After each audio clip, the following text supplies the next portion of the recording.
My name's Adrian, I'm 34, and I've been the designated fixer in my family since I was old enough to understand what that word meant. You know the type, the one who quietly steps in with a checkbook when things go wrong, who smooths over fights, who always shows up even when nobody else does. I've spent years filling that role, not because I wanted praise or recognition, but because I honestly believed that's what family did.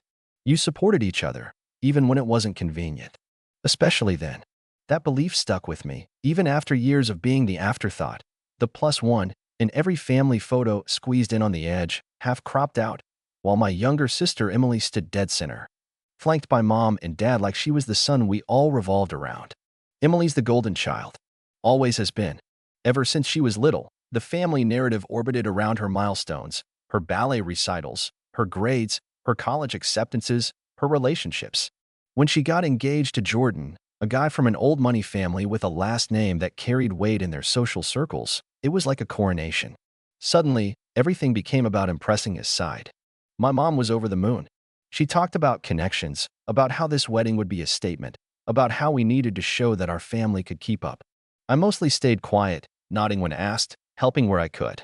I didn't see the point in making waves. I was the first one Emily called when the engagement was official. Not to gush, not to ask me to be in the wedding party, but because she needed help with the deposit for the venue. It's just to lock in the date, she said. Jordan's parents are covering the rest. You'll get it back. She didn't ask if I was okay with it. She knew I had the money. I always had the money. And like a fool, I wired her $8,000 that same night. Then came the catering. A last-minute change, apparently. The initial vendor wasn't elevated enough. She called me at 10 p.m., crying, saying Jordan's mom had threatened to move the whole thing to a country club if the food didn't match their standards. I covered the difference. Another $4,500. Then the photographer. Then the florist. Then the audio setup for the ceremony, something about string quartets needing special mics. Piece by piece, the wedding started to look more like a royal gala than anything Emily could have dreamed up on her own. And I kept paying. I didn't even question it until I caught Mom bragging on a family group call. She was going on about how lucky Emily was that Jordan's family was so generous, how they really came through, and how she couldn't believe what an incredible gift they were giving her daughter. I waited for someone to mention my name. They didn't. I said nothing. That silence became a pattern. I wasn't invited to the tasting, or the dress fitting, or the rehearsal dinner plans. When I asked, Mom gave me vague answers. "Oh, it's just for the immediate families," she said once. Another time, "You wouldn't enjoy these things, Adrian. It's all frilly nonsense." I told myself I didn't care. I wasn't in it for the praise. But still, it stung.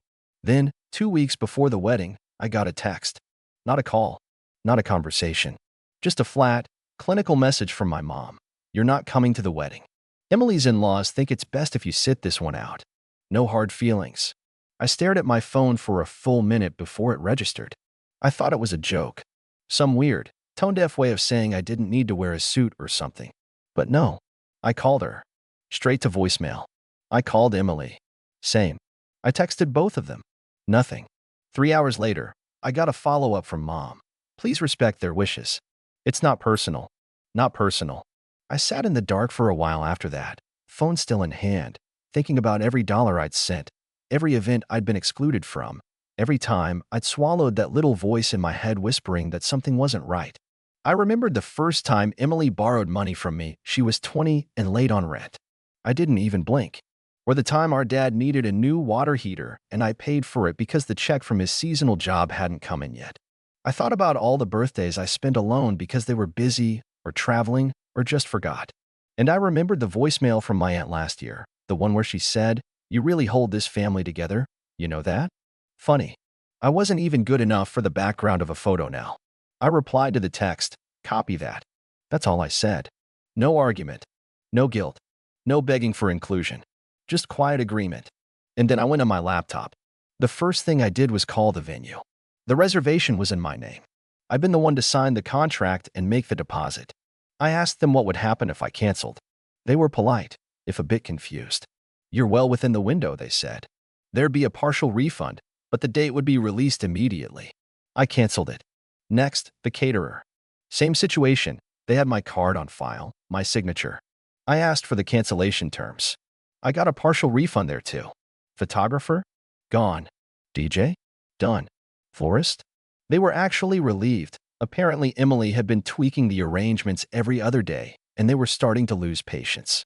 By the time I was finished, everything they thought was locked in had vanished. But I didn't tell them. I didn't say a word. I just let the silence stretch. A few days passed. Then a week. The wedding was set for Saturday. I knew they'd find out eventually, just not for me. I figured they'd either be too distracted to notice or too arrogant to imagine that I'd actually walk away. That's the thing about being the reliable one.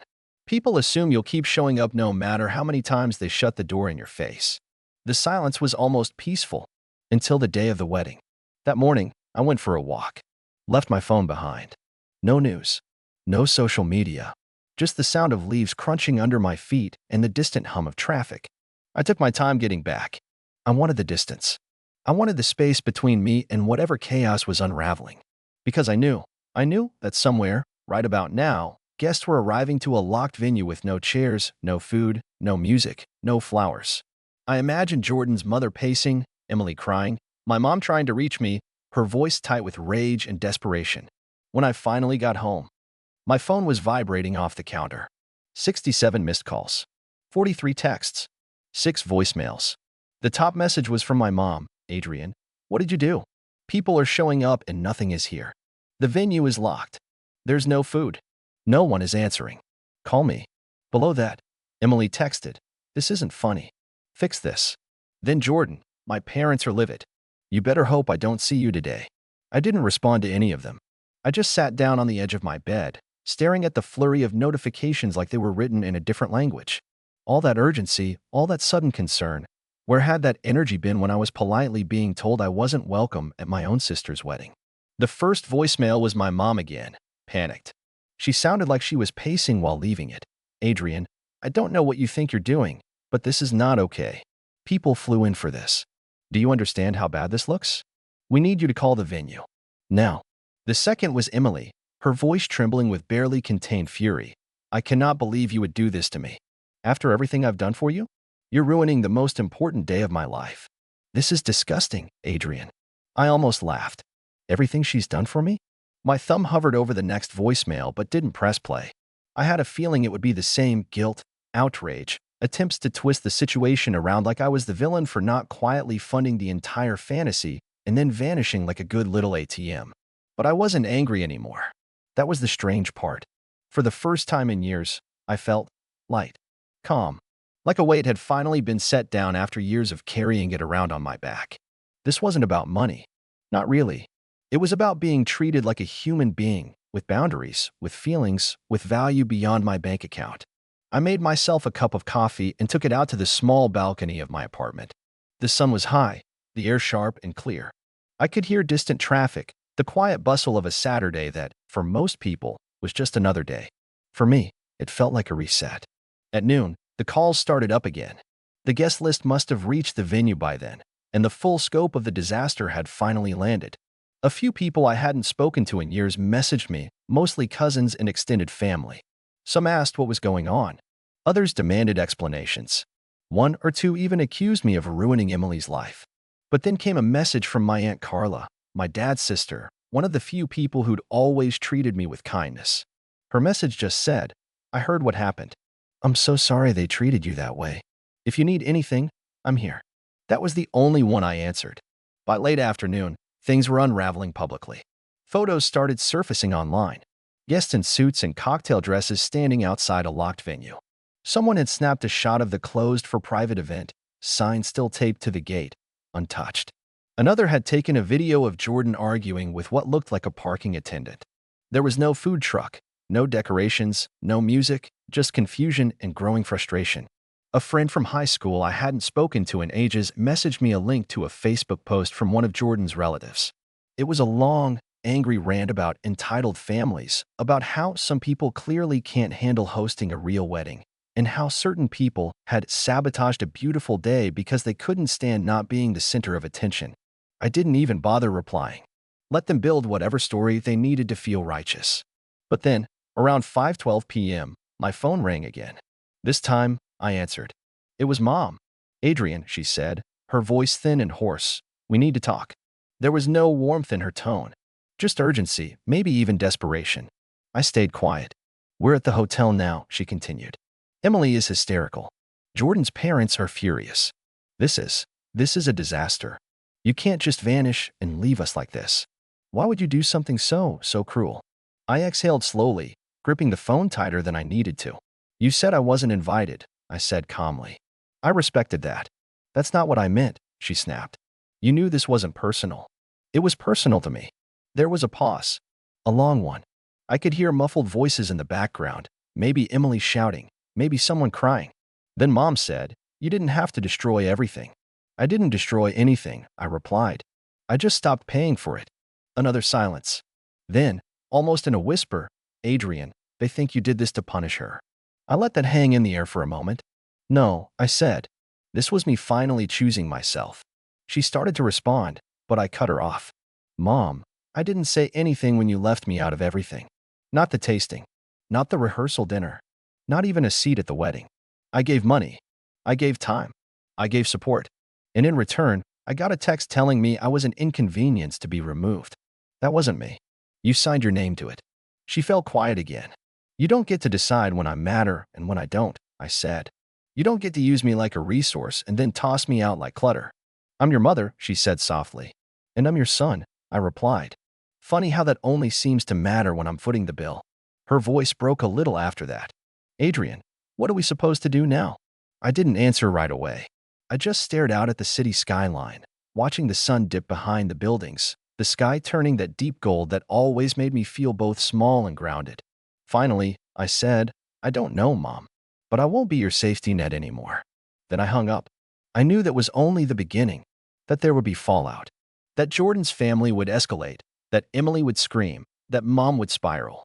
I knew the story they'd tell about me, the villainous older brother who ruined the fairy tale. But for once, I didn't care. I had finally drawn a line, and the real reckoning hadn't even begun. The calls didn't stop. They slowed, sure, morphed from full-on panicked ring storms to quieter, more strategic attempts, but they didn't stop. Jordan's dad left me a voicemail the next day. Calm. Cold. Something about legal ramifications and breach of verbal agreement. It was funny, in a bitter kind of way. I could practically hear the golf club in his hand as he dictated it, like I was some underperforming vendor, not a human being who'd personally bankrolled the fantasy his son married into. I didn't respond. I didn't flinch either. Let them sue me for canceling things I paid for, under my name, with my card. Let them explain to a lawyer how they uninvited the man who funded the entire operation, then assumed he'd still show up, silent, invisible, and obedient, like a check that signs itself. I spent the following week off social media, off family chats, off everything. I needed air. I needed distance. I stayed local, hit the gym in the mornings, read in cafes, walked longer routes home. No one recognized me, and I liked it that way. It felt clean. Like I was rinsing off years of built-up residue, shedding the identity they'd carved out for me. The bank. The background brother. The silent son.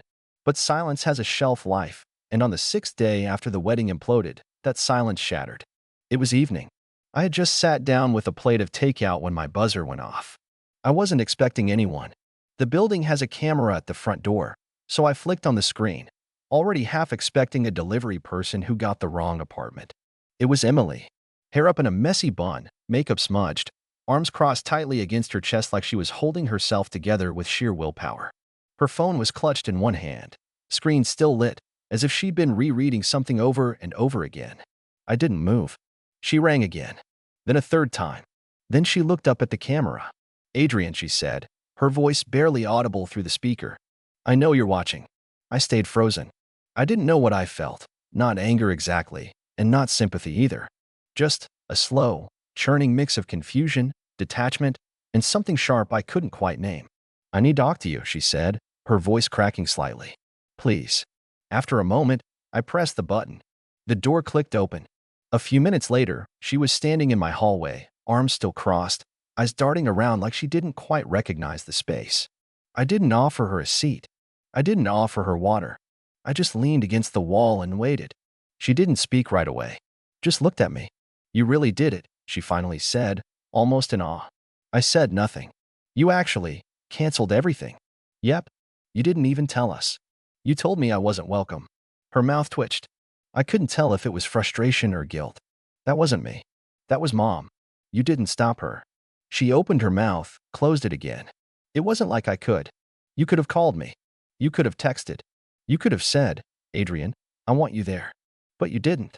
She looked down. I thought you'd show up anyway. That stung more than I wanted to admit. Not because I had considered it, I hadn't, but because it confirmed something I'd long suspected. They didn't see me as a person with limits. Just a guarantee. The guy who shows up, pays up, shuts up. Did you ever even plan to pay me back? I asked, voice quieter now. She didn't answer right away. Then, no, simple. Honest. Awful. I exhaled slowly. Then what are you doing here? Emily. Her eyes flicked up to mine. I don't know. That. I believed. There was a long, heavy silence between us. I watched her face, saw the faint twitch in her jaw, the stress, the shame, the stubborn pride fighting not to break. She looked smaller somehow. Not physically, but in presence. The girl who used to command every room we walked into, who turned heads and wielded attention like a spotlight, now standing in front of me, dimmed. Not defeated, but real. Do you regret it? I asked. She flinched. What? The wedding? No. The text. Her lip quivered for just a second. I didn't write it, Adrian, but I let it be sent. That was the closest I was going to get to an apology. I nodded once. Okay. She finally stepped forward, like she was going to say something more, but then her phone buzzed. She glanced down at it, I scanning whatever message came through, then looked up again. Jordan's family thinks you're unstable, she said, almost casually. Let them. You're not going to defend yourself? No, her brow furrowed. Why not? I shrugged. Because I don't owe them anything. Not anymore. Not you. Not Mom. Not anyone who saw me as a wallet with legs. Emily stepped back, arms dropping slightly. So that's it? You're just done. I looked at her for a long moment. No. I'm just, finally even. She didn't respond. Just stood there in the middle of my apartment, looking around like she wanted to find something to hold on to. But there was nothing left for her here. Not guilt. Not comfort. Not even anger. Just the stillness of someone who'd stopped waiting for closure and decided to make their own. Finally, I said, you should go. She hesitated, then nodded. She turned and walked to the door. Just before she opened it, she paused and said, I don't know how we come back from this. I didn't say anything. She left, and for the first time in my life, I let her. After Emily left, the quiet in my apartment settled like dust. I stood there for a while, staring at the closed door, half expecting her to come back, to knock again, to say something, anything that would put a different ending on this mess. But she didn't. She walked away. And I finally understood that she wasn't the only one. That night, I made a decision. I wasn't going to be part of this family the way they wanted anymore. I wasn't going to be the silent supporter, the invisible backbone, the human wallet they called only when their world started tilting. I wasn't going to sit around waiting for a half-hearted apology that wouldn't come. I needed to end this properly. Not in anger. Not in bitterness. Just in truth. The next morning, I got up early, sat down with a mug of coffee, opened my laptop, and drafted a message, not for Emily, not for Mom, not even for Jordan's puffed-up family. It was for the whole extended family. Every cousin, every aunt, every uncle, even a few second cousins who only saw my name pop up at weddings and funerals. The subject line was simple, a few things you should know. And in the email, I laid it all out. I explained, without venom, exactly what had happened. How I'd funded most of the wedding, $22,000 in total between deposits, vendor fees, upgrades, because I was asked for help. How I was later uninvited by my own family in favor of optics. How I canceled the services that were under my name and legally my responsibility because I had been explicitly told I was not wanted. I made it clear there was no sabotage, no drunken tantrum, no petty revenge, just a simple, final withdrawal of support. I attached receipts, invoices, screenshots. Not to brag, not to humiliate, just to show the undeniable reality. I wasn't about to let Jordan's parents spin some sob story about a jealous brother without the full truth standing right there for anyone willing to see it. I ended the email with this. I don't expect anyone to pick sides. I just want you to know mine, clearly, calmly, and without the years of rewriting and gaslighting that have too often followed situations like this. I wish Emily and Jordan well. I hope they find the happiness they deserve. I simply will not be a part of it anymore. Then I hit send, and I shut my laptop. I didn't wait for responses. I didn't care who gossiped, who fumed, who shrugged and went back to their brunch. I wasn't doing this for applause. I was doing it because for once, I needed to be on my side, not theirs. The fallout was immediate. By noon, my phone lit up again. Not with hate, surprisingly, but with messages from a few cousins I barely knew that well. Quiet, private messages. I had no idea, man. I'm sorry. If you ever want to grab a drink, let me know. I'm Team Adrian. We all kinda knew they treated you badly. None of us said anything. That's on us. I didn't respond to most of them. I appreciated it, truly, but this wasn't about validation. It wasn't about burning it all down for a cheering crowd. It was about walking away from a life where I was expected to swallow everything and pretend it tasted fine. Of course, Mom eventually responded too. A long, rambling email, full of justifications and half-hearted non-apologies. We didn't mean for it to escalate. We were under a lot of pressure from Jordan's family. You should have communicated better. Family is about forgiveness. She even tried the emotional card. You know your father would have been heartbroken to see us like this. I didn't even finish reading it. I archived it and blocked her number. I wasn't angry. I wasn't even hurt anymore. I just didn't have anything left to give her. The final blow came about a week later, though I didn't know it until my Aunt Carla called me, laughing so hard she could barely get the words out. Apparently, Jordan's family, so obsessed with status and appearances, hadn't taken kindly to the wedding fiasco being exposed. Publicly. Not because I had leaked anything, but because one of the guests, some distant cousin of Jordan's, had posted about it on Facebook. In graphic, humiliating detail, a local gossip blog picked it up, and then a regional news outlet. Wedding disaster. $100,000 celebration ends in empty venue and angry guests. Jordan's family was mortified. Furious. Their carefully curated image took a hit. There were talks about legal options, but nothing ever came of it, because again, all the contracts were tied to me, and I had been legally in the clear. Jordan apparently started pulling away from Emily almost immediately afterward. Whispered accusations.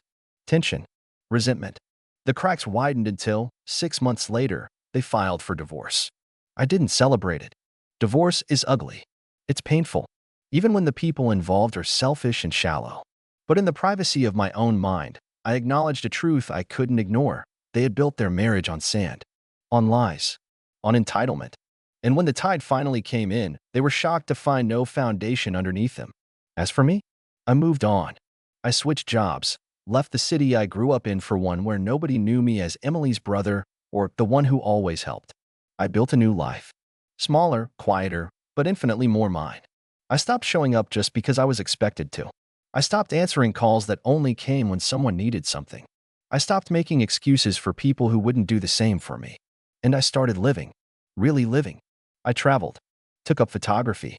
Made friends who knew me not for what I could give, but for who I was. Sometimes, late at night, I'd think about them, my old family, and wonder if they ever truly understood why I left.